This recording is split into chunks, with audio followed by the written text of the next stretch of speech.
Unsolved. The Zodiac killer case? Who killed Cheri Jo?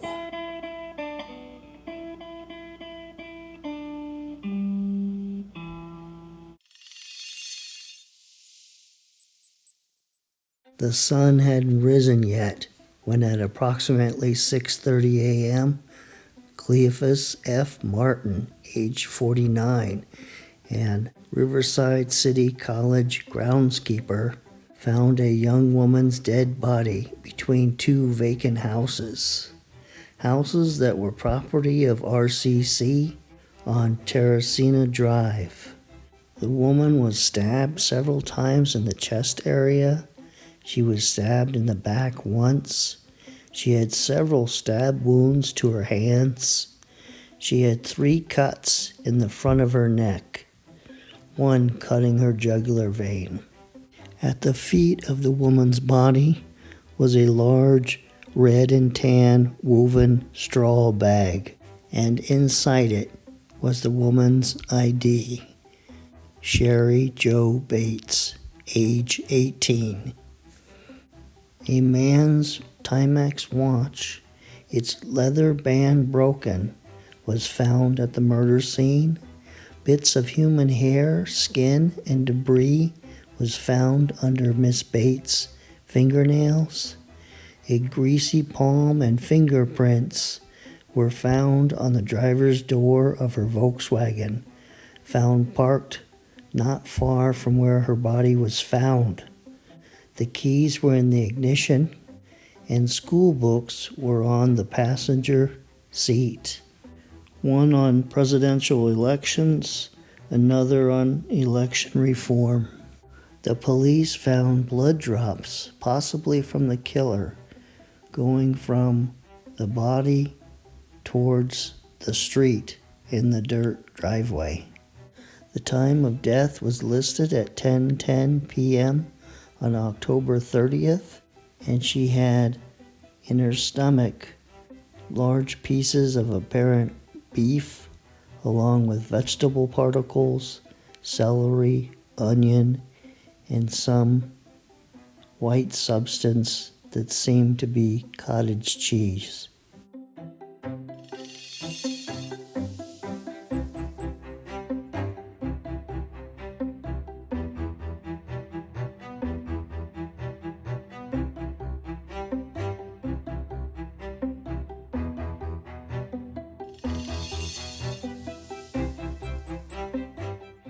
Cheri lived at 4195 via San Jose in Riverside with her father, Joseph, a machinist at the Naval Ordnance Laboratory in Norco.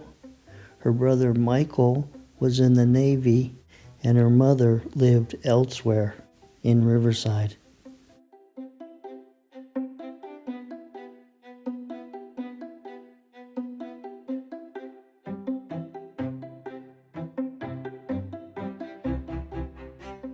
Miss Bates' fiancé, 19-year-old Dennis Highland of Riverside, said they had planned for 2 years to be married. He was away at San Francisco State College, where he is on the football team, when he learned of her murder.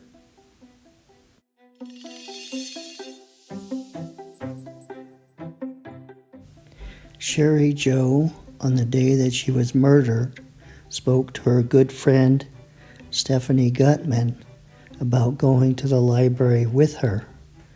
They spoke at 3 p.m. and 3:30 p.m.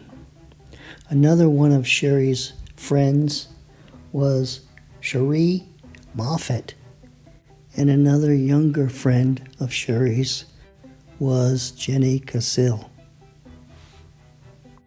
Now here in this funeral photograph, in the back you have Michael Bates, Irene Bates, and then the couple in the back is Dennis Highland's parents, and then Joseph Bates, and then the funeral director. Now on the left side of the coffin you have Mike Swinehart, and then John Shearer, and then I've included his high school yearbook photo, and then Richard Parker and his high school photo. And most of these pallbearers are members of the Ramona High School football team. Many are friends of Dennis. And then on the right side, you have Scott Lesack, David Neal, and Richard Downing.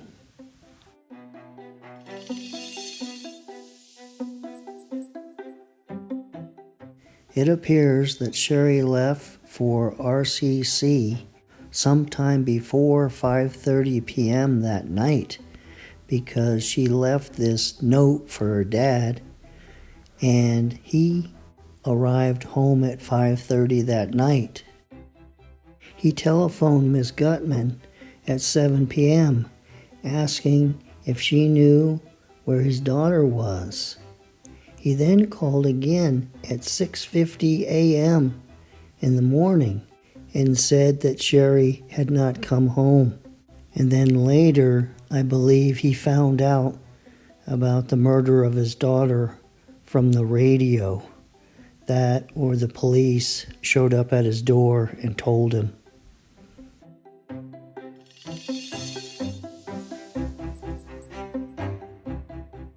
Two weeks after the murder of Cheri Jo Bates, the police did a recreation with almost everybody that went to the RCC library that night. They were encouraged to park in the same spot that they did and do the same things that they did that night. And then they were questioned afterwards to provide any clues to help the police solve the murder. The next day, the police announced they were seeking a heavy-set man with a beard as a result of the library reenactment. They were also looking for a Studebaker with oxidized paint.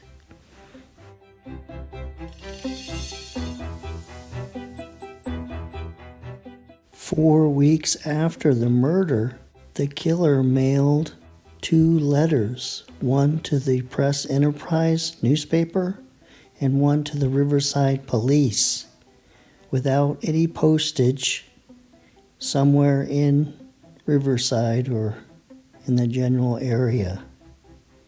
And the letter was typed, and it talked about how he disabled Cheri's vehicle by pulling the distributor wire so the car wouldn't get spark and wouldn't start, and eventually this would run out the battery. The letter talked about how they walked away from the vehicle. He told her it was time for her to die, and it explained how he killed her.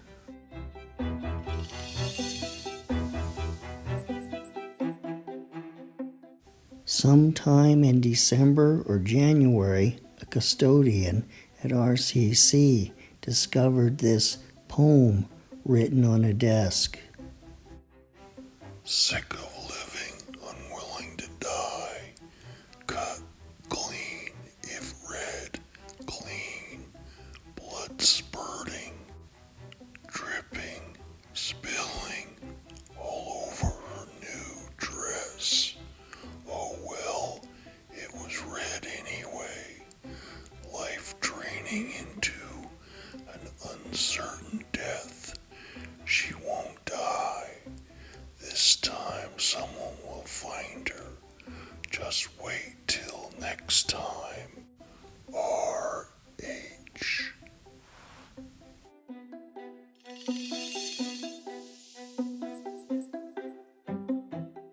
Six months after the murder of Cheri Jo Bates, the Press Enterprise did this story in the newspaper, in the local paper there, and someone mailed the newspaper, the police, and Joseph Bates 3 letters similar to this one. And they found out in 2016. Who did this? And it was this man right here, Michael Selleck. And so it had nothing to do with the Zodiac murder.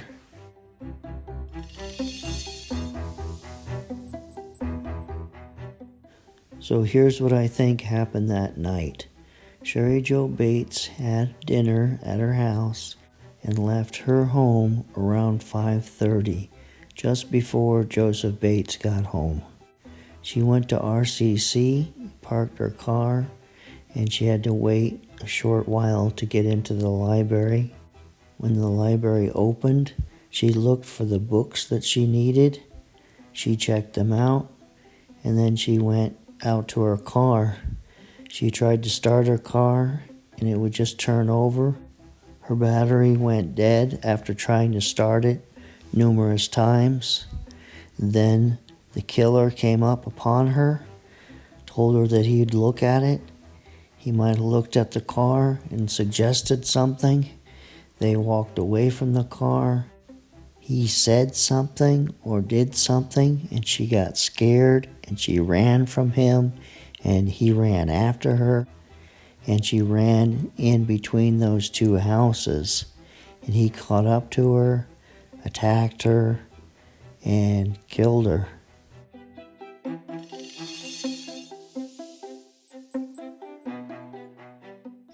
I believe this was the work of the Zodiac killer. It happened 2 years before the murder of Betty and David on Lake Herman Road. And it shares all the similar attributes as that murder, or those murders up in Northern California, with the notes to the police and the newspaper, the writing on the desk, and the writings of the Zodiac killer, in my opinion, match. And I've done previous episodes on that.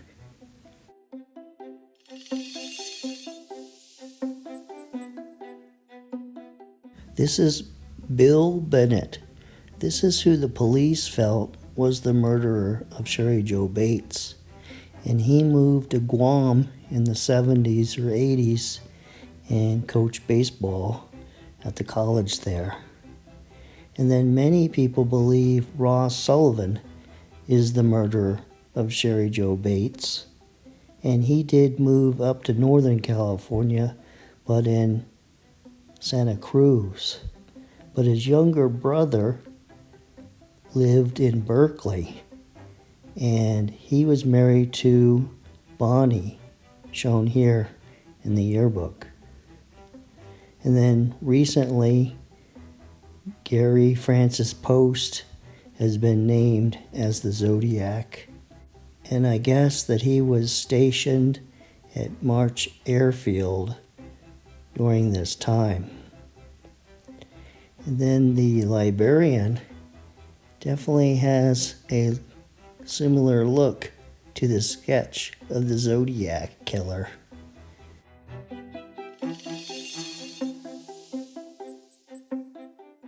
Cheri's mother suffered from mental health issues even before Cheri died, and she died on July 4th, 1969 at the age of 50, and she was buried right on their front yard. You can see the tombstone there on the front lawn. Oh no, it just looks that way. She was buried in South Dakota. Cheri's father moved to the beach, and then after that he moved back to where he lived as a child in upstate New York, and he lived to age 80. Cheri's brother Michael was in the United States Navy and served in Vietnam, and I believe he's still alive.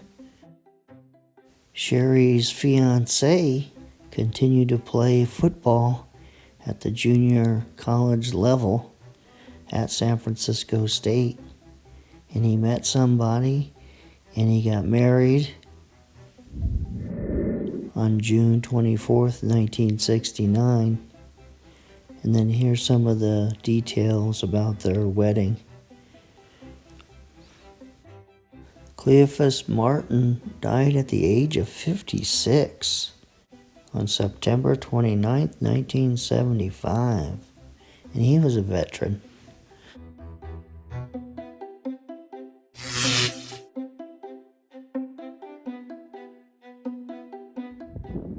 Well, this ends this episode of Unsolved, and I will follow up on this episode with more of the reasons that I feel this is the work of Zodiac, and go over some of the suspects in this case, and talk about Phil Sins, how he notified Paul Avery of the San Francisco Chronicle about the similarities between this and the Zodiac killings. So I'll see you the next time.